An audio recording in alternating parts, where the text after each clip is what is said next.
89 में मैं हज पे मदीना मुनव्वरा में टैक्सी पे सवार हुआ, एक जगह जा रहा था, इशारे पर टैक्सी रुक गई।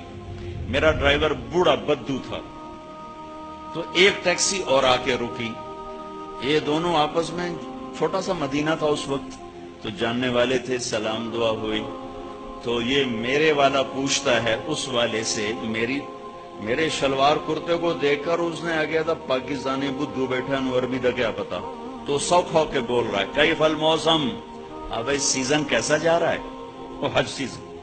वो कहता है बारिद, बड़ा ही ठंडा जा रहा है, आज सारा दिन में 20 रियाल कमाए, ये जोहर के बाद का टाइम। तो वो कहता है सदक़त, आधा अव्वल मन रके बमई, कहता सच कहते हो, ये भी पहली सवारी जो मैंने उठाई, जोर से ऐसी फारिग फिर रहा हूं। अच्छा, एकदम इशारा खुला, जो बात मेरे दिल को खा गई और मैं उसे कभी कभी बयान करता हूं।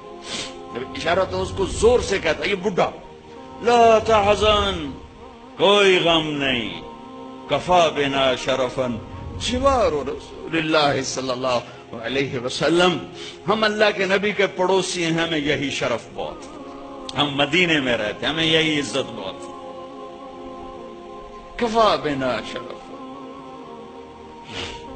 जिवार रसूलुल्लाह सल्लल्लाहु अलैहि वसल्लम। मरी गया होगा, बड़ा ही बुढ़ा है, अब तो 20-25 साल हो गए। अल्लाह, क्या जुमला किया गया, मुझे तड़पा गया।